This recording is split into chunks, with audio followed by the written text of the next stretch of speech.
It's here, it's here, it's here. But it's like 3:30, 4 o'clock in the morning. Woke up at 2 this morning.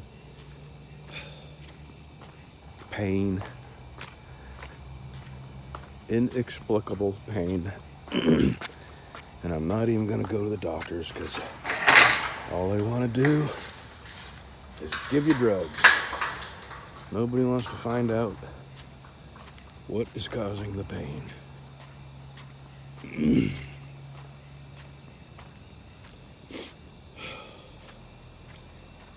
So, I got this last night. Our UPS delivers late here.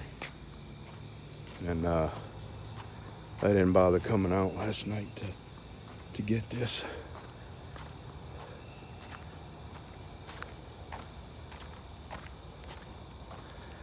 My goodness, it's humid.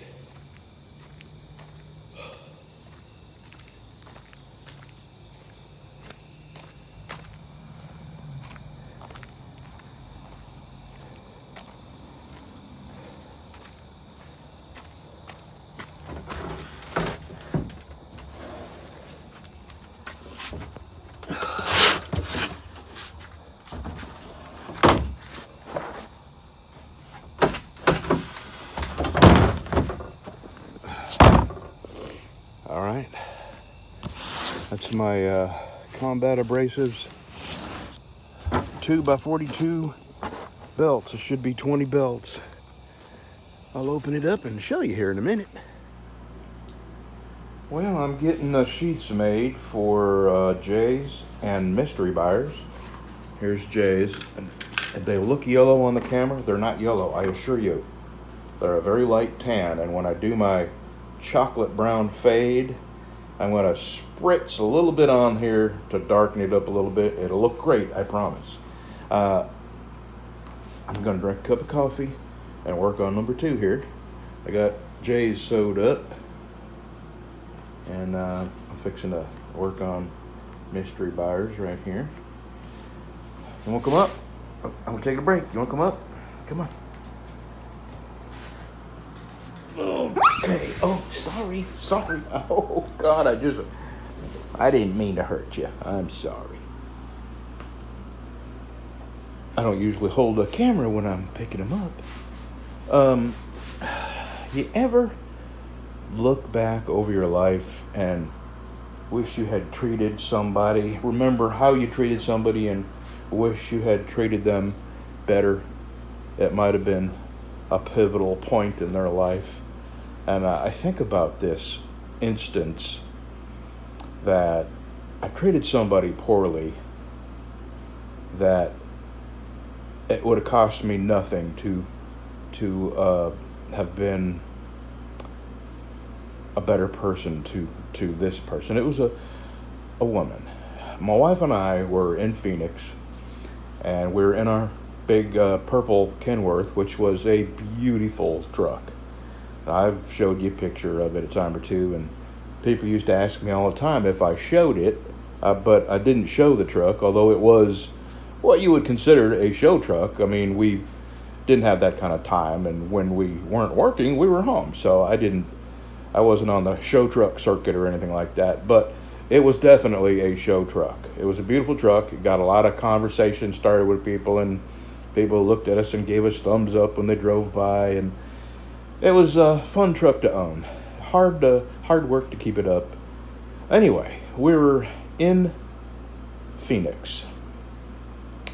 And, there's very little places where you can park a truck where you can grab a bite to eat. And our terminal was in Phoenix, so we had to park somewhere that we could wait on our load because the terminal in Phoenix had nowhere to park. So we found a kind of a motel that catered to truck drivers. They had truck parking and stuff like that. And we were parked out on the edge of their parking lot. And, the lower end motels are a haven for prostitution and drugs. And a girl that was clearly a prostitute wandered over to us after staring at us for quite a while And she saw that there was a man and a woman in the truck, so she was obviously not walking over to us to try and sell her wares. But anyway, she wanted to know about trucking, about husband and wife trucking. And she was admiring the truck. And I treated her like a second-class person. And she seemed genuinely curious. And maybe, just maybe, treating her with a little kindness and treating her like a person might have made a difference in her life. I don't know. And I don't know if me mistreating her made her life worse. But it would have cost me absolutely nothing. There was no reason on earth for me to have treated her rudely, and all she was doing was asking honest questions about the truck and trucking and how hard is it to get into trucking. And, I was not giving her polite answers, and I was rude enough where she actually said, "Look, I only came over here to admire your truck. I'm sorry I bothered you." And when she walked away, I realized what a jerk I had been to her for no reason. She was clearly on the side of life that probably didn't get much kindness from people. And I think about that, often enough, where I wish I could have done that little speck in my life over, and perhaps it might have it wouldn't have affected my life whatsoever to have treated her kindly and politely and like you do, people having a conversation. But who knows? It might have made a difference in her life, finding somebody that gave her some encouragement and told her how easy it was to get into trucking, and they were desperate for truck drivers. And if I had taken a different stance and told her things like, well, if you have a criminal record, they're not likely to hire you, but there are jobs you can do in the trucking business where you can get a CDL, and it's a pretty good life. You make decent money, and it's a hard life, but it's no different than living at a motel. You're living in a motel here.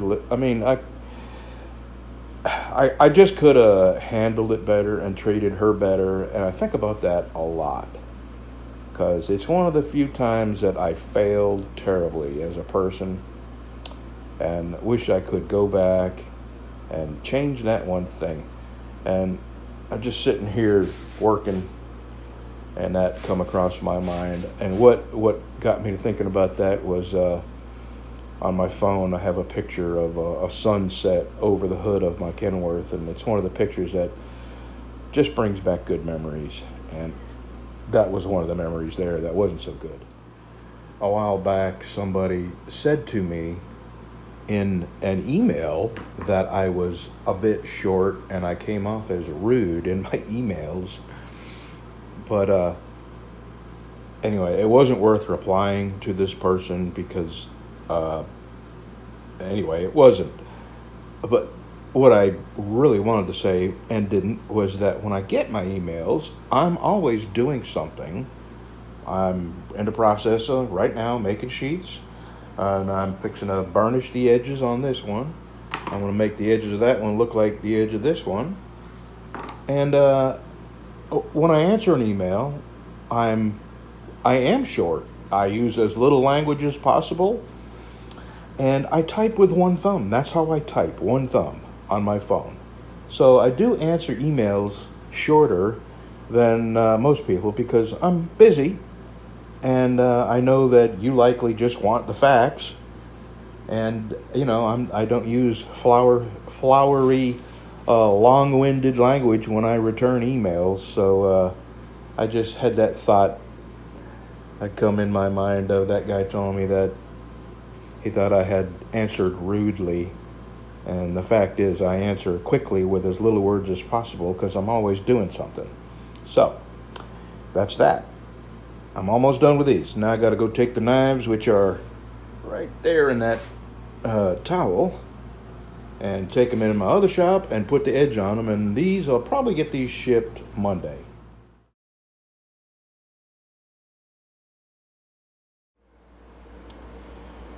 You know, I have been telling things that I've learned, and through trial and error, things that I've found that work the best. And the reason I'm telling this is because, you know, if somebody comes along and they're a new knife maker, I sure can save them some money by not making the mistakes that I've made. And sandpaper's one of them. I've tried them all, and Rhino Wet, the Red Line Rhino Wet, made by Indasa, is the best for metal. And for wood, it really doesn't matter. You don't need to be that particular about wood. So the stuff that I bought for metal that failed, I just use for my wood now, and when I run out of it, I'll replace it. Here's another thing. This is the Diamond Lansky sharpening system. And I'm telling you what, this is, it's 75 bucks, and it's the best 75 bucks I have ever spent. This has brought my sharpening game to a whole nother level, man. I mean, these things, I'm getting them scary sharp now in half the time that it took me. These are the older ones, and I like the Lansky. You know, these are great. But for another 25 bucks, you know, you can get the Diamond. These are 55 or 60 bucks. So, and I have used the hell out of these, and I've replaced them. The stones don't last very long, and I didn't want to spend the money on the whole diamond thing, so I bought one diamond thing, and I have used the crap out of this here, and it's still like it was day one. So I'll tell you what, man, I am sold on this. This has really brought my sharpening up to a whole nother level. You know what? I'm going to leave an Amazon link to that, because you know, I'll show you where I got it. It'll be my Amazon link. I don't want to try to sneak a link in on you that I make a few bucks off of. If you enter Amazon through my link, I get a small fee. If you spend 75 bucks, I think it's 3 or 4% of whatever you spend at Amazon, they kick back to me if you enter Amazon through my link. So there's disclosure, but this is the best sharpening system I've found and I have tried. You know, it took a long time for me to, that's my old-fashioned, just a regular old India stone, and it took a long time for this old dog to learn a new trick. And I started using a Lansky system. Oh, and this here, there's just no better way to do it than this here. You sharpen it, and then this pulls off of this post, and you flip it over, and you don't have to undo the jaws or anything. Super convenient. But I'm going to leave a link to that. And you know what? I'll leave links to this, because they were a little bit hard to locate if you don't know what you're looking for or exactly what they're called. Alrighty, I was going to do a video. I'm going to wait and do that. I'm full combat abrasive now, and I am now a combat abrasive affiliate, which, you know, I don't expect to make a killing, but if you enter combat abrasives through my link, which is pretty much going to be in every video from now on, I get, you know, a small fee. Just same thing like Amazon. That's combat abrasive. Those up there are combat abrasives. So I'm now 100% combat abrasives. I am going to use all my old belts up, and then from then on, I'm not wasting any more money on stuff that doesn't work. I'm buying the best. Just like my sandpaper there, I'm buying combat abrasives for my belt grinders, and I'm tired of wasting money on stuff that doesn't work. Okay, these are going to be shipped. This is Jay's, and I've got it coated wax, and I've got it in its little wax paper jacket, and I'll be shipping that Monday. And this is Mystery Buyers. I'm putting the edge on that. I can't wait till he opens it. He's gonna love this. This is now Jay's. That's a beautiful knife. But this wood, my God, that wood, I like it so much that I found an auction online and I bid and I won the bid. So I've got some more coming, and I've already got some of it sold. That knife that I was right here, this knife, it's the 80 CRV. Somebody, North Country up in Canada, North Country 32, said he wanted a BC special, and I said, well, isn't that something? I just got one already cut out. I had no buyers for this, so I was just going to make it for myself. But you know, I don't have to have a knife. I don't go anywhere. I don't even have one of my own knives. There's just no need. I don't go anywhere and do anything that I would ever need a knife for, so I just like making them. So anyway, I got his box set up here. He wants stainless pins, and when, you know, I'll turn that over in a minute. I got his info there, and I'm gonna turn that upside down so I don't give everybody his phone number. Okay. And I call these build boxes, by the way.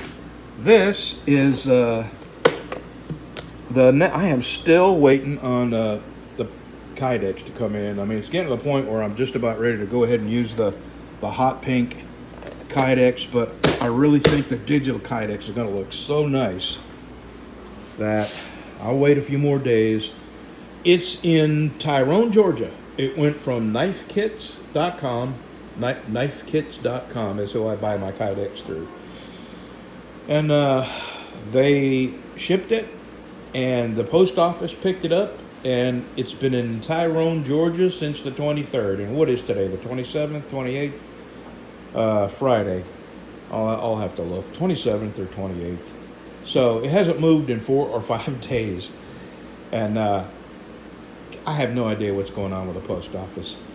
I ordered my friend a funny t-shirt, and it made it went from El Paso into Arizona that way, and then from Arizona it came back and made it to Jacksonville, Florida. I have no idea. The guy lives up in, you know, Georgia, and that was it. The tracking stopped and they didn't see it, so I called them. I emailed them. There's no phone number. And they said, oh, we're sorry about that. We'll send another one. They sent another one. Same thing. It went from El Paso out into Arizona. From Arizona, the exact same place, Jacksonville, Florida. No idea why. And never saw it again. Okay. So about 16 days go by, and I get my money back. No, it wasn't that. It was about 10 days. I get my money back, right? And then, like a week after that, the shirt shows up. I have no idea what's going on with the post office, but I'm waiting for my Kydex. And when the Kydex comes in, I can make a sheath in about an hour. So that's how quick that gets made. But if I don't get the Kydex in, you know, another few days, I'll go ahead and use the hot pink. Let me show you, just so you know what I mean by hot pink. I mean, it's shocking pink.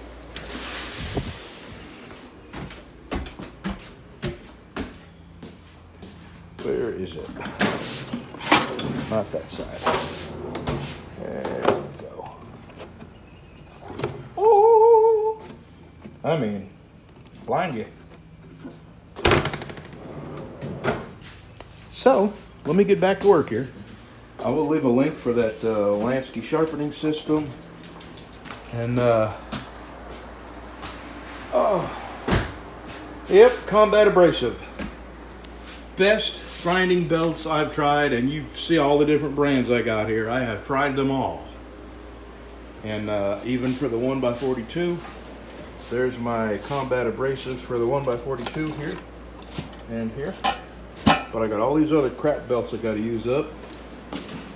Okay, see you tomorrow. Okay, last clip. I had a website, bcblades.net. But it was costing me too much money, and I couldn't do enough with it. So I know a guy who's an internet guru, and he's agreed to build me a website one that I can include Google ads on and possibly blog on, and people can email me through the website. Anyway, he's going to do it for a neck knife and a dinner skinner. I've got the knives started, but I haven't talked to him about wood yet. And these are going to be using knives, so I know he wants something robust. And he doesn't want a frilly, well, not frilly, that's not the right word. He doesn't want embellishments on the sheath. He just wants a plain, rugged sheath. Sort of like Salty's Buffalo Killer. So, that's where I'm at. I'm going to have a website. I don't know how long it's going to take him, but when I know, you'll know. All right, today's Friday. You will see this Saturday morning. Have a good Saturday, y'all. I am going home. My recliner is calling me. I woke up at 2 o'clock this morning, and I did not get much sleep before that. I just tossed and turned. I don't know what the hell pains are coming from. It's just mind-boggling how toes, ankles, knees, and hips have just all of a sudden overnight started hurting so bad that I can't even sleep. All right, enough of my worries. Have a good Saturday, y'all.